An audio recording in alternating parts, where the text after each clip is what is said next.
Block 39 of the Tunisian sampler Afghan is the fans block. To make the fan, it's a combination of 7 stitches. You skip the first 3 posts, you yarn over and insert into the 4th post, draw up a loop, yarn over, draw through 2, and then you repeat that 7 times. Yarn over, bring up a loop, yarn over, draw through 2.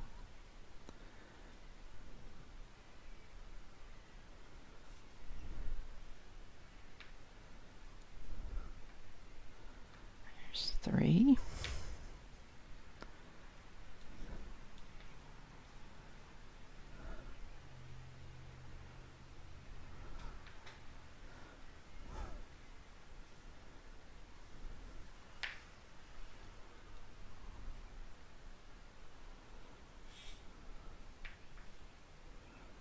There's 5.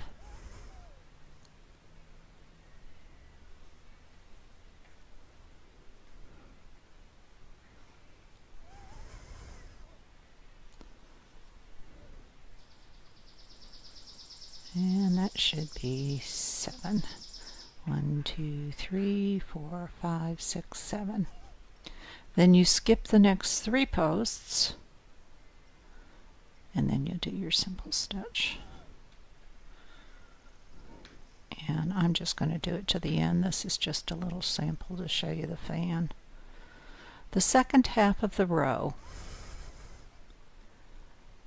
if you're doing individual unattached blocks, you're going to chain 1, and then you're going to yarn over and draw through 2 all the way across.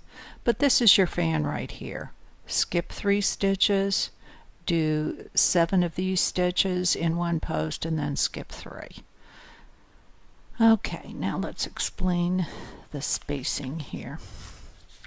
Here's the block itself. And it's done in a series of simple stitch rows and fan rows. 4 rows of simple stitch, then a fan row, 4, etc. The pattern itself, if you're doing individual blocks that you're going to join together later, calls for 29 stitches. And so when you start, once you've brought up your color, that first stitch, you go straight into the fan, where you skip 3 stitches, you do your fan, you skip 3 stitches, then you do 3 simple stitches before you go into the next fan. Because I'm doing 36 stitches per row, I am joining these blocks as I go along. So every one of my blocks are the same number of stitches in width and the same numbers of rows in height. And I'm doing 36 stitches wide and 29 rows tall. So I'm going to have 4 plus 1 is 5, 10, 15, 20, 5, and then my final 4 rows to make 29. So the spacing came out on this pretty good. For the fan rows themselves, the first row, and this is the same whether you do this individually or you do this the way I'm doing it with 36 stitches. The first fan row will have 3 fans, the next one will have 2, then 3, then 2, and you alternate those. And the reason is, as you can see, you're adding a lot of height with these fans, and so you want to offset that every other row. Now what I did for spacing, because I'm actually making this 7 stitches wider than the pattern itself calls for, I added 3 stitches to the beginning and 4 stitches to the end to make sure that I was more or less centering my fans within the block.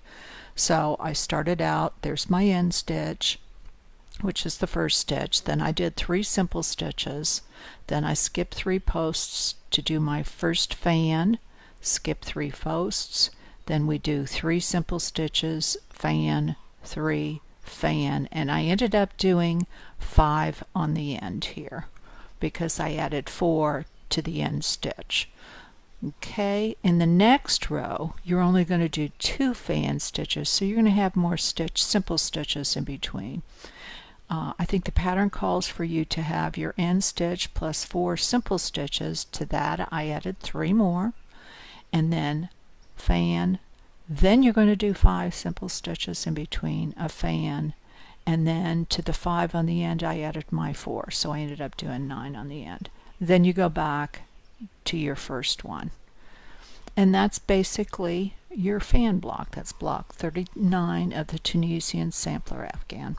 This is based on this Afghan that I'm doing in these individual videos for each block is based on a 52 block Tunisian sampler. It's leaflet 2501 on leisurearts.com. It's no longer in print, but you can get it as PDF download. And I'm doing each of the blocks in that Afghan sampler.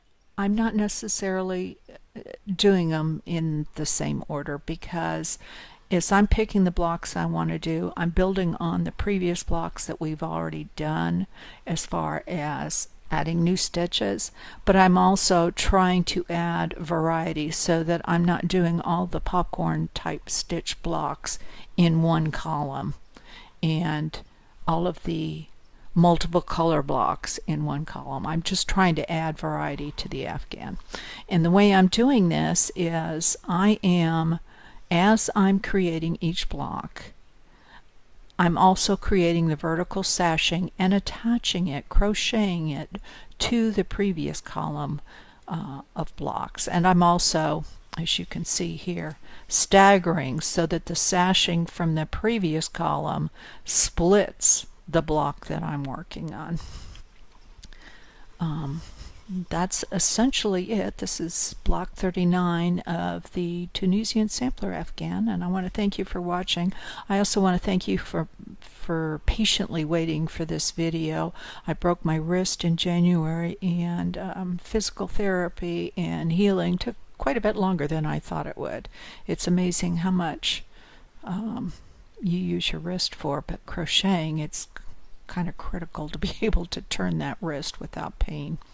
So I'm back, and I'm going to be back in the swing, and my goodness, I hope we'll finish this Afghan before an entire year goes by. Thanks for watching.